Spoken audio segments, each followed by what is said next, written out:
Olá pessoal, vamos então na nossa aula aqui de Mecânica dos Sólidos 2, onde iremos abordar o capítulo 8 do livro do Hibbeler de Resistência dos Materiais, sendo que nesse capítulo 8 vamos trabalhar com cargas combinadas.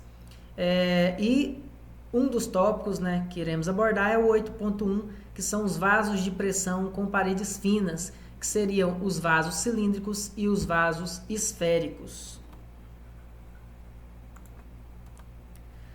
Então, uma introdução básica a esses vasos, os vasos cilíndricos e esféricos, normalmente eles são usados na indústria de maneira geral, nas caldeiras, reservatórios, e é claro que é importante que nós estudamos sobre isso, porque esses vasos precisam ser dimensionados, precisam ser calculados, pois eles estão a todo momento sofrendo pressão interna nas suas paredes. Então, essas paredes precisam ter um bom dimensionamento para que consiga resistir a essas pressões ao qual estão solicitadas. Então, quando estão sobre essas pressões, os materiais de que são feitos estão submetidos sempre à carga em todas as direções.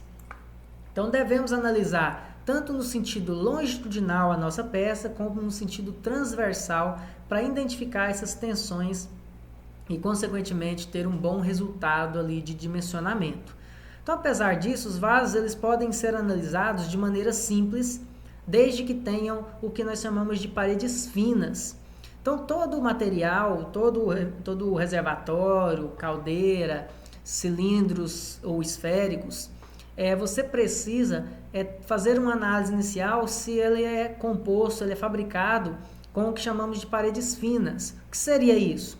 Quando você faz uma relação entre o raio interno do seu elemento, seja cilíndrico ou esférico, em relação à espessura da parede do material qual foi utilizado para sua fabricação, se essa diferença for maior ou igual a 10, é sim considerado uma parede fina. Ou seja, se eu tiver, por exemplo, um cilindro de apenas 1 metro de raio ali, 1 metro de raio, eu poderia ter ali a espessura de até no máximo 10 centímetros, porque a diferença entre o raio e a espessura tem que ser no mínimo ali de 10, Ou seja, se eu tiver, por exemplo, um raio de 1 metro e uma parede de 0,10 metros, 10 centímetros, eu estou no meu limite. Se minha parede for maior que 10 centímetros, for 11, 12, 15, aí eu tenho uma parede considerada como uma parede grossa. Agora, se minha parede for menor, ela for de 1 centímetro, 5 centímetros, 0,5 centímetros, então sim é uma parede fina, porque se eu dividir o raio por essa espessura tão pequena, cada vez mais eu vou obter um valor acima de 10, Se eu divido ali 1 metro de raio por apenas 1 centímetro de espessura, eu tenho 100, que é muito maior do que o 10 mínimo necessário para que possa ser considerado uma parede fina. Então, olha lá, especificamente, quando eu divido o raio pela minha espessura e ele é exatamente igual a 10, ou seja, nesse exemplo de raio 1 metro e espessura 10 centímetros, o resultado da análise da parede ele prevê uma tensão aproximada de 4% menor do que a tensão máxima do vaso. O que quer dizer isso? Quer dizer que é o meu erro. Então, a tensão real que eu obtenho numa estrutura em relação à tensão obtida pelo cálculo simplificado teria um erro ali de 4%. E a tendência que essa divisão entre o raio e a espessura seja cada vez maior, ou seja, naquele outro segundo exemplo que eu mencionei, um raio de 1 metro e uma espessura de apenas 1 centímetro, o que dá uma diferença de 100 e não só de 10, cada vez mais esse erro será menor. Então, nenhum exemplo como esse de 100 vezes maior o meu raio em relação à minha espessura, praticamente não vai haver erro. O meu resultado simplificado é exatamente o meu resultado real da minha estrutura, certo? Então, quando as paredes de vaso ela é fina, a distribuição da tensão na espessura dela ali, ela acaba não variando significativamente, podendo considerar como uniforme até mesmo constante. Porque eu tenho uma espessura tão pequena em relação ao contexto geral, o raio e toda a pressão aplicada ali, que aquela tensão ela é distribuída em toda a minha parede uniformemente e não no caso ter uma tensão elevada no centro da parede, enquanto nas extremidades uma tensão um pouco menor ou vice-versa. Então eu posso considerar como constante, principalmente por causa dessa questão de serem vasos com paredes finas, certo? Então aqui nós temos um exemplo de um reservatório cilíndrico e um reservatório esférico.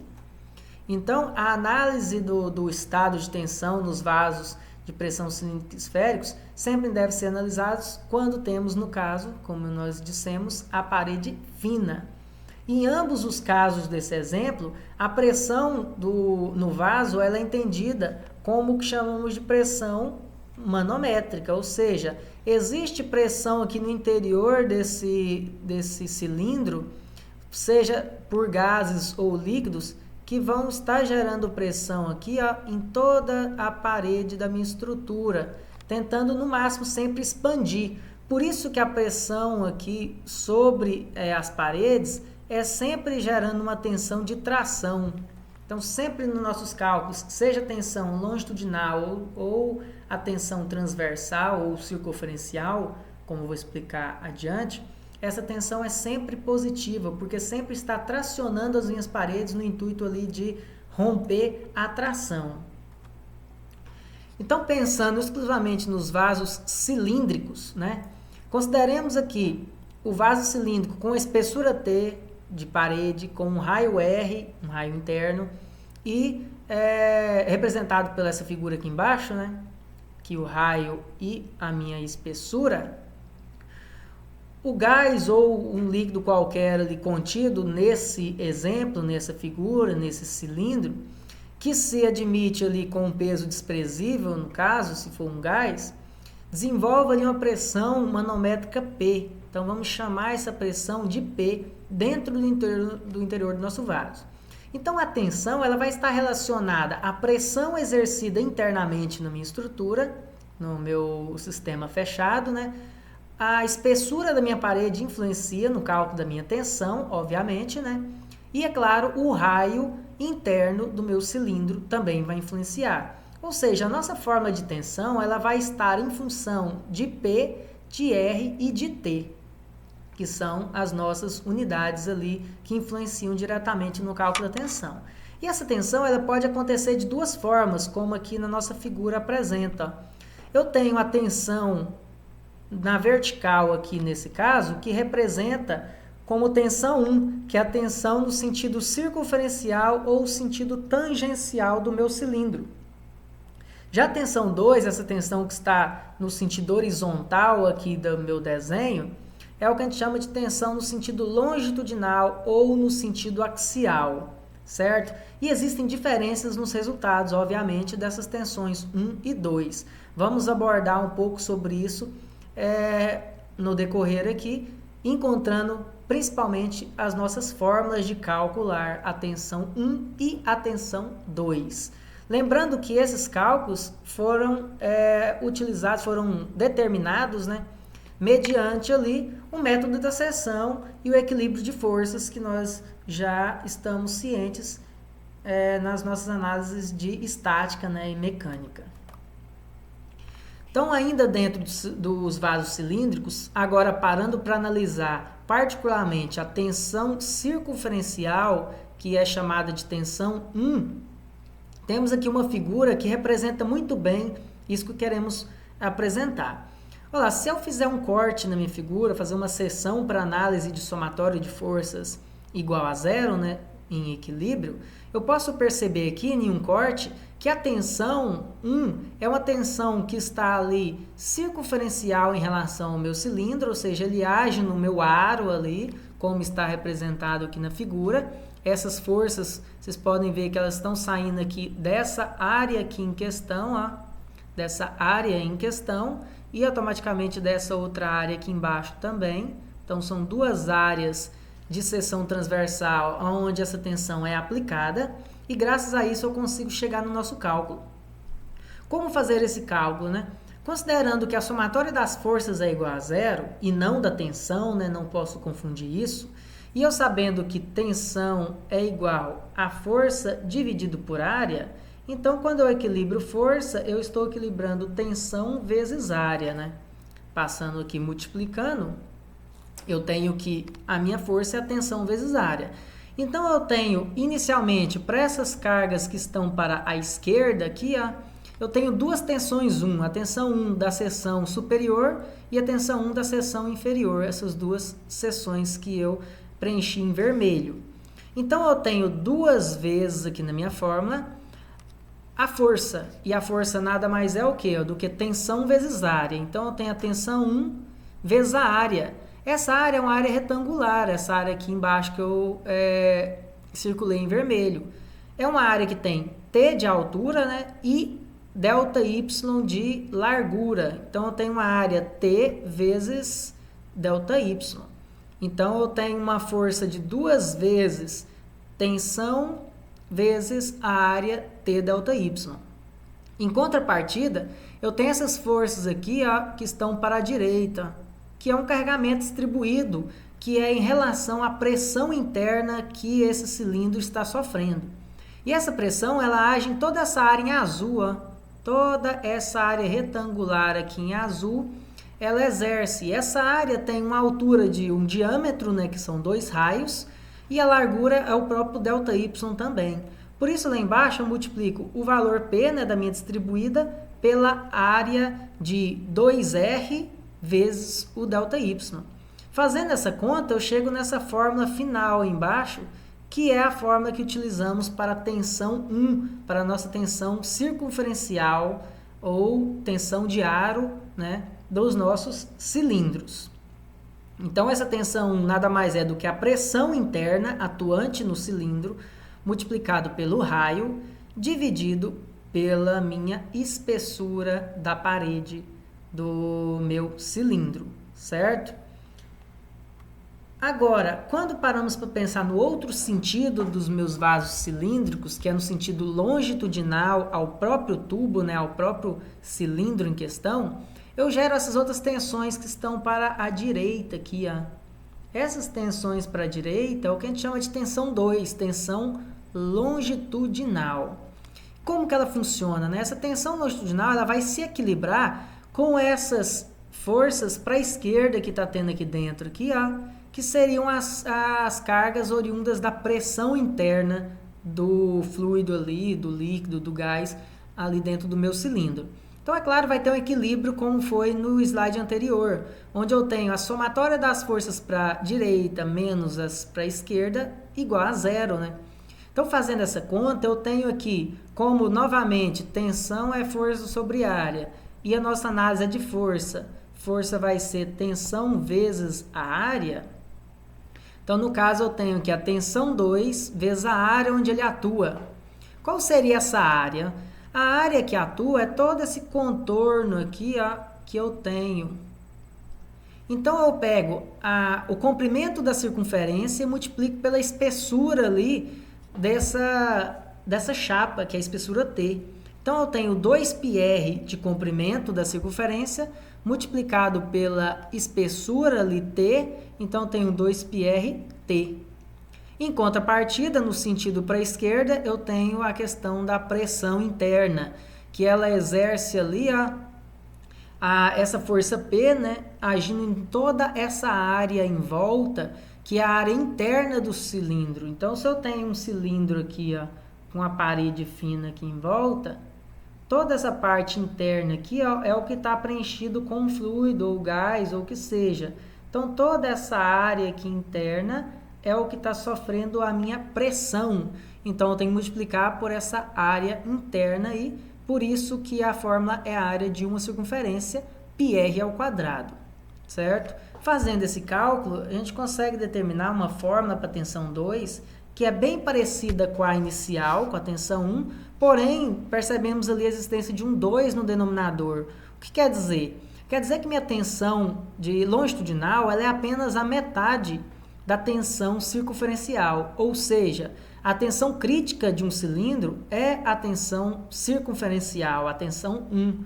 A tensão 2 ela representa apenas a metade do valor que a tensão 1 proporciona. Então, em um caso de um cálculo de cilindro, a priori nossa preocupação é em calcular a tensão circunferencial para ver se aquele material ele tem condições de suportar ali aquela pressão interna atuante por algum líquido ou gás.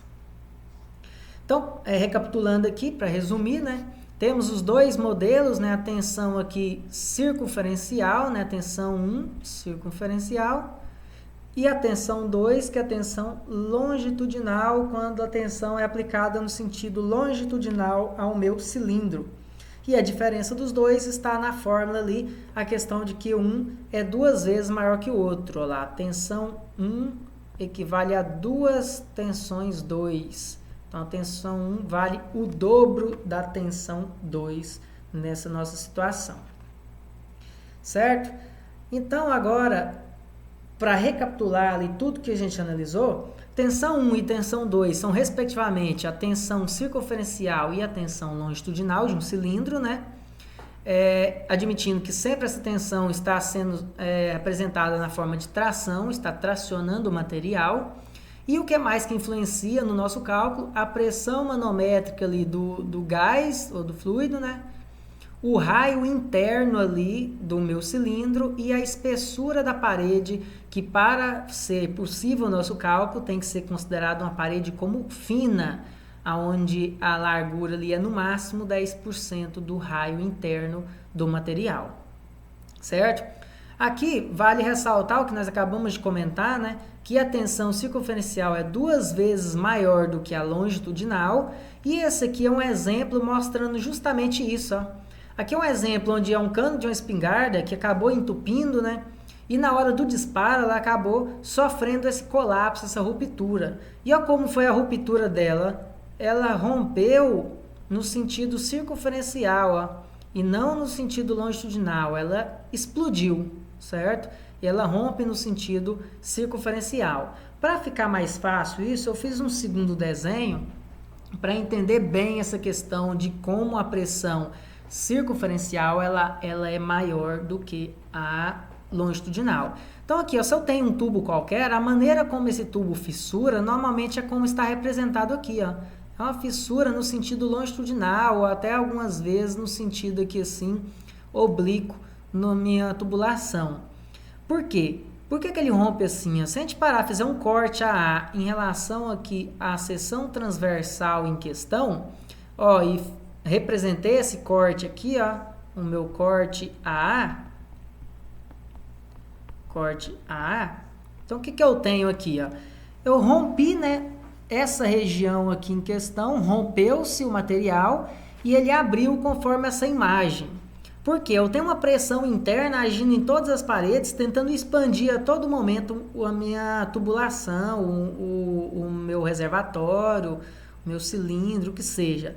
E aí, quando rompe, ó, ele rompe devido a essas tensões circunferenciais, essa tensão 1, né? Rompeu ali a parede. Então, se há esse rompimento aqui em várias seções próximas uma da outra, aqui, ó, acaba que, por fim, eu vou ter ali um colapso da minha estrutura devido a essa questão da fissuração ali. Então, essa é a tensão crítica de um cilindro. Já no caso de tensão esférica, né, quando analisamos os vasos esféricos agora, nós podemos perceber que a tensão 2 ela acaba atuando nos dois sentidos, porque de toda forma que eu cortar esse material, eu vou ter apenas tensão ali longitudinal, do mesmo sentido que foi o cálculo de somatório de força do longitudinal do meu cilindro. Para ficar mais claro isso, temos essa imagem mostrando lá como é um corte de um cilindro, exercendo exatamente o mesmo que exerceu ali quando fizemos a tensão longitudinal de um cilindro. Então, graças a isso, percebemos que para as esferas só existe a tensão 2, então eu só uso aquela fórmula em questão, onde divide por 2 vezes a espessura. Vale ressaltar, pensando nisso, né, que se eu tiver um cilindro com um raio R e uma espessura T com uma pressão P aplicada, se eu tiver um reservatório esférico com exatamente as mesmas dimensões, a mesma espessura, o mesmo raio, a mesma pressão interna, o esférico vai resistir muito mais, né? Porque o esférico tem uma tensão máxima, a minha tensão 2. Já o cilindro tem como um problema principal a minha tensão 1, onde vai gerar uma tensão dobrada. E aí é onde um cilindro com as mesmas dimensões sofreria um colapso muito mais rápido do que uma esfera nas mesmas condições. Vamos fazer alguns exemplos aqui, só para entender melhor. Esses exemplos desse conteúdo eles são bastante simples, certo? Então vamos lá, o exemplo 8.1 do livro do Hibbeler, a partir da página 300. Eu tenho aqui um tanque esférico de gás, tem um raio interno de 1,5 metros. Se for submetido a uma pressão interna de 300 kPa, determine a espessura, então eu não sei quanto vale o meu T aqui, exercida para que a tensão normal máxima não ultrapasse 12 MPa. Então, quais são os dados que eu tenho aqui? Eu tenho um raio de 1,5 metros ou 1.500 milímetros, né? Eu tenho aqui uma pressão de 300 kPa, porém a minha tensão é de 12 MPa, as unidades estão diferentes. Eu tenho que continuar com a mesma unidade, então vamos usar aqui 0,3 MPa. A espessura que eu quero saber e a tensão é uma tensão 2, porque é um tanque esférico. Num tanque esférico só existe tensão 2 independente do sentido de análise, né? A tensão 2 ela atua tanto no eixo X quanto no eixo Y. Então, feito isso, vamos utilizar a nossa forma de tensão 2, que é pressão vezes o raio, dividido por 2 vezes a espessura. Substituindo ali o 12 como minha tensão em MPa, o 0,3 como minha pressão também em MPa, e utilizando o raio em milímetros, obviamente eu vou encontrar uma espessura em milímetros, né? Porque se eu estou trabalhando com MPa de um lado, o MPa do outro, milímetro, e quero encontrar a espessura, se eu cortar MPa com MPa, eu preciso de ter uma espessura em milímetros, né? Para obter o meu resultado ali. Então, fazendo essa conta, vamos encontrar um valor de 18,75 milímetros, quase 2 centímetros de espessura ali de um cilindro, de um tanque esférico com 1,5 metro de raio, certo? Segundo exemplo, um exemplo 8.4 do livro do Hibbeler. Então, o tanque do compressor de ar ele está sujeito a uma pressão interna de 0,63 MPa. Se o diâmetro interno do tanque ele for de 550 MPa e a espessura da parede for de 6 milímetros, determine as componentes de tensão que agem no ponto A. Aí mostrou o ponto A aqui na nossa figura para que nós consigamos calcular aqui a tensão 2, que é a tensão longitudinal ao cilindro, e a minha tensão 1, que é a tensão ali circunferencial em relação ao meu cilindro, né? Então, graças a essas unidades nossas aqui, a esses dados, podemos preencher aqui o nosso raio em milímetros no valor de 275, certo? Vale ressaltar aqui, tomar muito cuidado que alguns exercícios vêm em diâmetro, né? E aí eu preciso converter para raio, porque minha fórmula é em raio. Então, converti ali dividindo por 2, né? O meu raio interno. A pressão em questão ali é o 0,63 MPa. A espessura de 6 milímetros. E o que eu quero saber é justamente a tensão 1 e a tensão 2. Então, vamos fazer os nossos cálculos. Substituir um por um nas nossas fórmulas. A tensão 1 seria 0,63 vezes 275 sobre 6. E a tensão 2, a metade, né? Porque tem o 2 dividindo. Então, o que eu encontrar de tensão 1, a tensão 2 é exatamente a minha metade. Porque a tensão circunferencial 1 ela é o mais crítico, ela é o dobro da longitudinal, que é a minha tensão 2. Então esse era bem tranquilo, mas era só a questão do diâmetro, porque às vezes confunde-se e anota-se os 550 na fórmula e aí ficaria equivocado, já que nossa fórmula é em raio.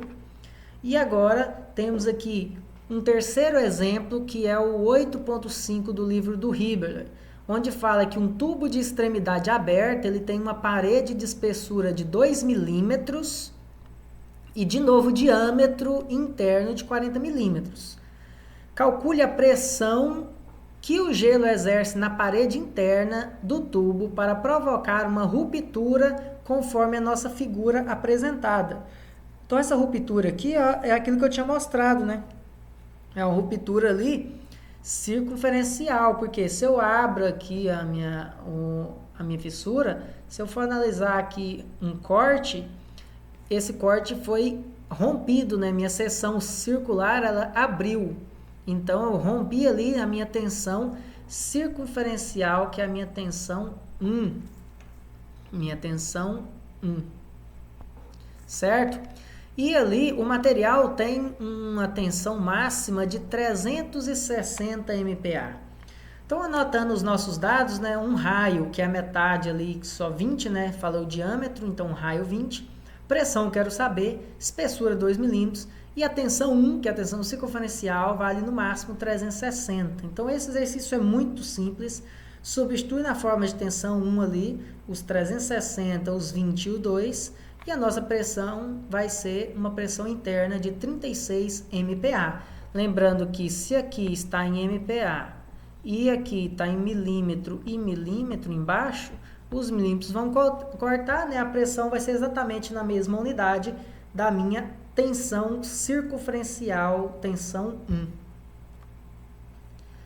Agora o próximo exemplo, exemplo 5, não é do nosso livro do Hibbeler, é do livro do Baer, onde fala o seguinte: a pressão do ar no cilindro sobe até exercer uma força de 2 kN. Então agora eu estou falando aqui em força.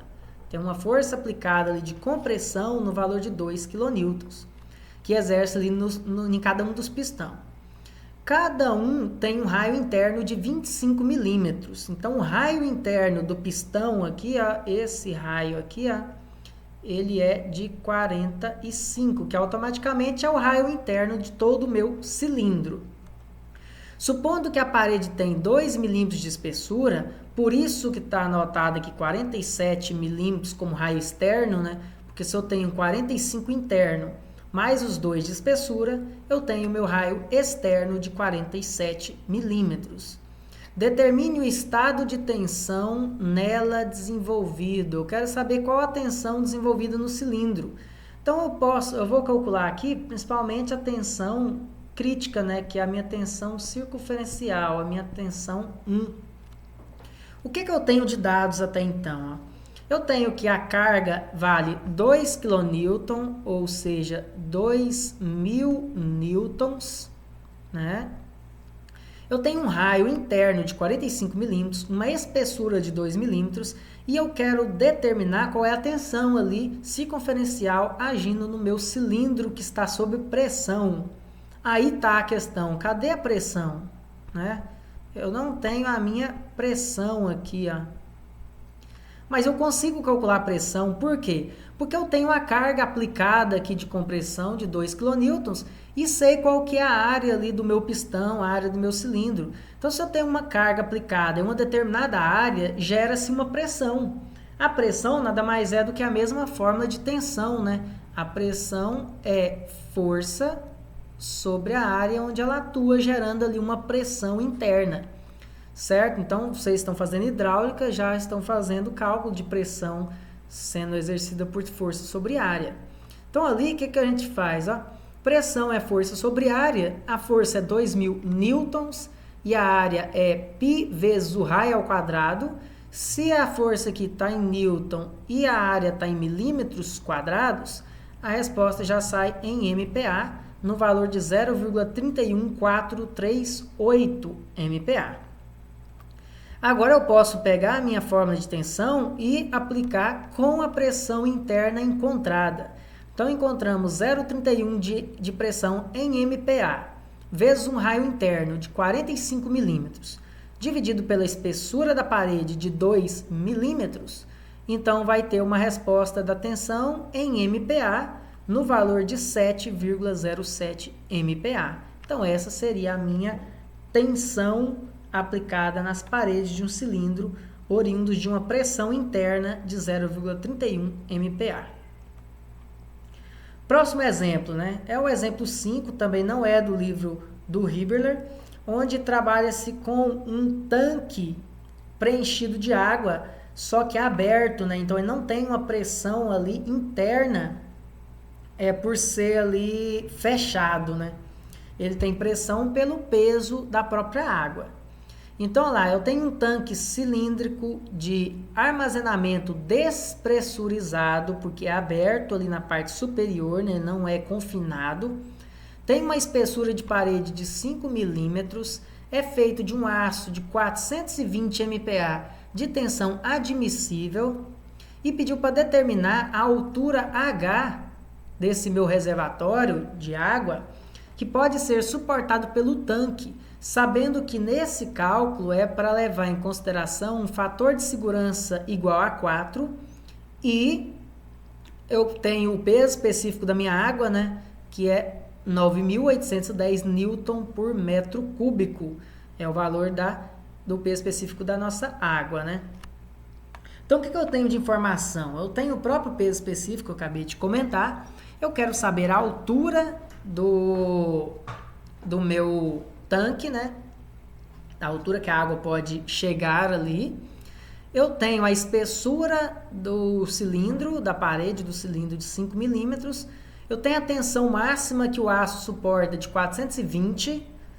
Porém, eu tenho um fator de segurança igual a 4, que eu tenho que levar em consideração para poder reduzir a tensão solicitada. Então, nossa tensão vai ser bem menor do que a máxima admissível do aço, por causa do nosso fator de segurança. E eu tenho ali um diâmetro externo, que é o que está representado na nossa figura ali. Ó. Eu tenho um diâmetro externo, porque eu tenho um diâmetro de 7,6 metros, isso faz com que eu tenha ali 7.600 milímetros de diâmetro externo. Eu preciso, é claro, encontrar aqui o meu raio interno. Esse é o objetivo para jogar no nosso cálculo. Então, primeiro, vamos encontrar esse raio interno. O que eu faço? Eu divido o diâmetro externo por 2. Aí eu tenho, obviamente, o meu raio externo. Vou subtrair da espessura da minha parede de 5 milímetros. E aí sim eu tenho o meu raio interno em questão para utilizar no nosso cálculo, nossa fórmula. 3.795 milímetros. A tensão 1, né, que é a tensão circunferencial, porque esse líquido está agindo aqui nas paredes, uma pressão, né, que é a pressão principal aqui do meu cilindro, a minha tensão 1, e aí eu calculo ela sabendo que a minha tensão máxima aceita de projeto é eu dividir a tensão admissível do aço pelo fator de segurança. Então, ao invés de calcular para suportar até no máximo 420 MPa de tensão máxima ali, vai calcular para apenas 105 no máximo, para que eu tenha um fator de segurança ali igual a 4, certo? Então, eu encontrei um valor de 105 ao dividir por 4. E agora eu posso substituir na nossa forma de tensão 1. Tensão 1 seria o 105, que é a tensão já tirada do fator de segurança, né? Que é igual à pressão, a expressão interna exercida aqui pelo líquido, a pressão interna aqui do líquido, vezes o raio interno, que é 3.795, dividido pela espessura do cilindro de 5 milímetros. E aí eu vou encontrar uma pressão em MPa, né, já que foi utilizado MPa na minha tensão 1, então eu encontrei uma pressão de 0,1383 MPa de pressão ali atuante. Como eu quero saber a altura, e eu estou ali com um ambiente aberto, vocês já viram em hidráulica que para calcular a pressão de uma água, né, de um líquido dentro de uma tubulação, eu vou pegar ali o peso específico da minha água, do meu líquido, e multiplicar, no caso, pela altura do meu cilindro. Porque se eu pegar aqui o Newton por metro ao cubo, que é meu peso específico, e multiplicar por uma altura em metros, eu vou ter ali uma pressão, Newton por metro quadrado, que nada mais é do que 1 Pascal, certo? Então, eu vou fazer esse cálculo para encontrar o valor ali. Como eu acabei de mostrar aqui, está utilizando Newton por metro ao cubo, e automaticamente a resposta para essas unidades é Pascal, então eu teria que converter aqui o MPa para Pascal, porque vamos trabalhar com Newton e metro. Então, para isso, eu tenho que multiplicar por 10 a sexta, né, para transformar em Pascal. Então, jogando na forma pressão é o peso específico vezes a altura, eu tenho uma pressão ali de 0,13 vezes 10 a sexta, para que fique com unidade de Pascal, ou seja, Newton por metro quadrado, para que do outro lado coincidam as unidades, né? Porque também é Newton por metro ao cubo vezes metro. E aí sim, Newton por metro ao cubo vezes metro é igual ao outro lado 1 Pascal, que é 1 Newton por metro quadrado. Então, passando o valor de 9.810 dividindo, a altura vai ser de 14,1 metros, que é quase a altura total do nosso cilindro, do nosso tanque ali. Eu tenho um tanque de 14,6, então eu posso preenchê-lo de água até 14,1, para que a tensão seja no máximo ali de 105, né? E que não ultrapasse o limite de projeto, que é 4 vezes menor do que a tensão admissível do aço em questão. Um outro exemplo idêntico, né? Mesmo estilo, que seria o quê? Um tubo alto com uma abertura do topo, conforme a figura, tem um diâmetro interno igual a 2 metros e espessura de 5 milímetros. Qual é a altura de água que irá produzir uma tensão de 32 MPa nas paredes? Então, agora eu tenho a tensão. Então, agora eu tenho a tensão 1, né, que é a tensão ali circunferencial no valor de 32, um diâmetro interno de 2.000 milímetros, 2 metros, uma espessura de 5 milímetros. Quero descobrir a altura, lembrando que o peso específico da água em questão é de 9.810 Newton por metro cúbico também, né? Então, eu tenho um raio interno de 1.000, né, metade do nosso diâmetro, obviamente, e jogando na nossa fórmula, eu encontro a pressão, porque eu tenho a tensão máxima de 32, eu tenho a pressão a se encontrar, um raio de 1 metro, né, de 1.000 milímetros e uma espessura de 5 milímetros.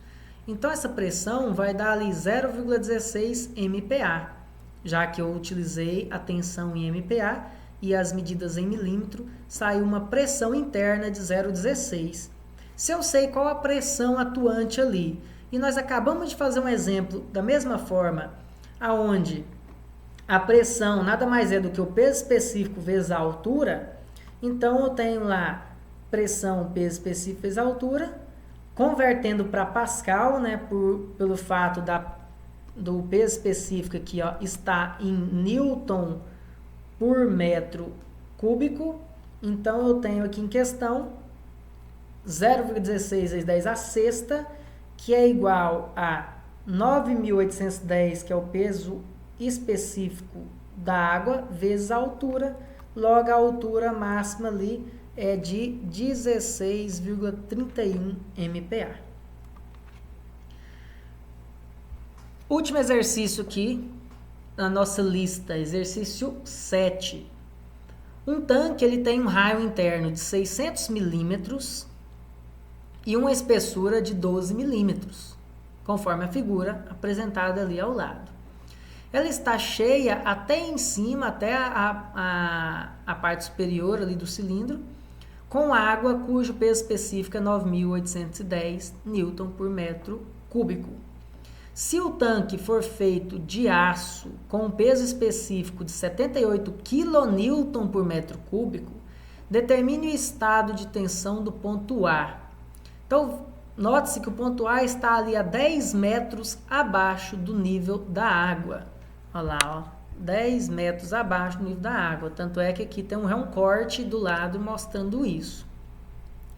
Então, nós precisamos determinar, primeiro, a tensão circunferencial, tensão 1, e depois tem a questão da tensão 2 em questão a se determinar.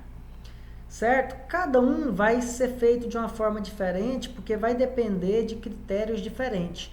Um vai depender da água em questão e outro vai depender do material em que é feito o cilindro. Então, vamos fazer primeiro o circunferencial, que é o mesmo que foi feito nos dois exercícios anteriores, que já entenderam como funciona, então vamos calcular ele. Então, independente de que material que é feito, eu estou calculando a pressão interna da água agindo nas paredes do meu cilindro. Então, quais seriam os dados que eu tenho, né? O peso específico da água vai ser usado para esse cálculo, 9.810. Eu vou utilizar a altura ali de água de 10 metros, né? A espessura de 12 milímetros, o raio de 600 milímetros, para encontrar a nossa tensão 1 por enquanto. Então, para isso, eu preciso encontrar a pressão interna, né? A pressão interna a gente acabou de fazer nos outros dois exemplos, que a pressão interna nada mais é do que multiplicar o peso específico da água pela altura que a água apresenta ali. Então, tem um peso específico de 9.810 multiplicado por uma altura de 10 metros, me dando um valor de 98.100 Pascal, né? Porque Newton por metro ao cubo vezes metro, Newton por metro quadrado. Então, está em Pascal.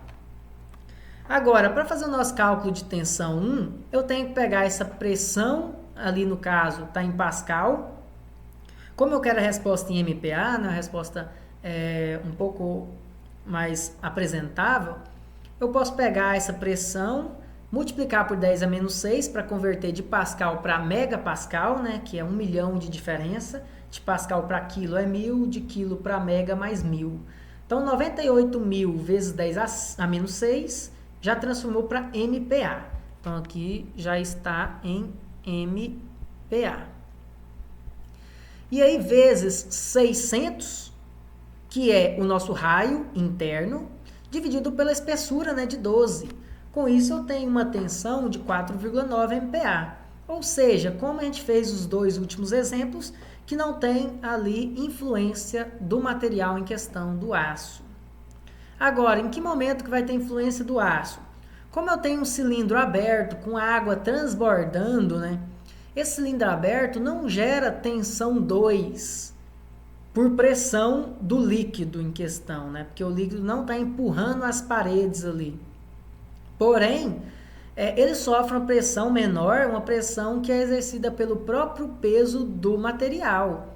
Então, vocês podem perceber aqui embaixo, aqui nesse exemplo aqui, ó, que eu tenho essas setas representando a tensão 2, que ela em contrapartida, ela está combatendo todo o peso das paredes de aço. Então, eu teria que calcular ali qual que é esse peso de aço aplicado, porque dessa vez agora eu vou calcular a tensão com a fórmula básica de que tensão é força sobre área. Então, no nosso caso, eu vou calcular a força total, o peso que o aço proporciona, dividir pela área das paredes ali, e eu vou obter a minha tensão 2. Como fazer isso? Ó? Primeiro, como calcular o peso do aço? O peso do aço ele é calculado de que forma? Eu tenho um peso específico de 78 kN por metro cúbico, já até converti aqui para Newton, para ficarmos trabalhando nessa unidade, 78.000 newtons por metro cúbico. Se eu tenho um peso específico de material e multiplico pelo volume dele, eu encontro o peso total. Porque se ele tem 78.000 newtons por metro cúbico, se eu tivesse um cubo de 1 por 1 por 1, ou seja, de 1 metro cúbico mesmo, esse cubo de aço teria 78.000 newtons de carga. Certo? Então, eu sempre multiplico pelo volume. E qual seria o volume nosso aqui de parede? É a área da superfície aqui, ó, essa área superficial aqui da parede, multiplicado pela minha altura. Esse é o volume ali do meu cilindro, né, das paredes do meu cilindro, um cilindro ali que é vazado, né, um tubo, não é uma peça maciça. Então, substituindo ali, o nosso volume é a área vezes a altura, né? Então, eu tenho 78.000 de peso específico, a área em questão é circular, então eu vou pegar aqui, π vezes o raio externo ao quadrado menos o raio interno ao quadrado, vezes 10, para encontrar, no caso, o nosso peso. Aqui está anotado errado, que está em milímetros, no caso 0,6. Por quê? Porque estamos trabalhando em metro, né? 10 metros, o raio em metro, e, no caso, o peso específico em newton por metro ao cubo. Então, tudo tem que estar em metro para cortar metro ao cubo com esses outros metros em questão. Então, o valor vai dar 35.639,3 newtons, ou seja, 35 kN de peso. Então, a carga ali, o peso desse cilindro, desse tanque cilíndrico, pelo menos até 10 metros de altura, ele tem um peso de 35.000 newtons, certo? Então, se eu tenho esse peso e a minha área é justamente essa que eu acabei de mostrar aqui, a área é π raio externo menos raio interno, então se eu dividir aqui a força por essa área, eu encontro a minha tensão. E dessa vez, realmente, os valores que eu vou usar são 612 milímetros e 600 milímetros. Por quê? Eu estou com a força em newton e agora eu estou com as áreas em milímetros. Newton por milímetro já sai a resposta em MPa, né? Então, newton por milímetro quadrado vai ter uma tensão final de 0,78 MPa de tensão. Então, a tensão ali no sentido longitudinal deu 0,78. Vocês podem perguntar agora o seguinte, mas a tensão longitudinal não era exatamente a metade da tensão transversal ou circunferencial? Sim, quando você trabalha com o quê? Com um vaso sob pressão.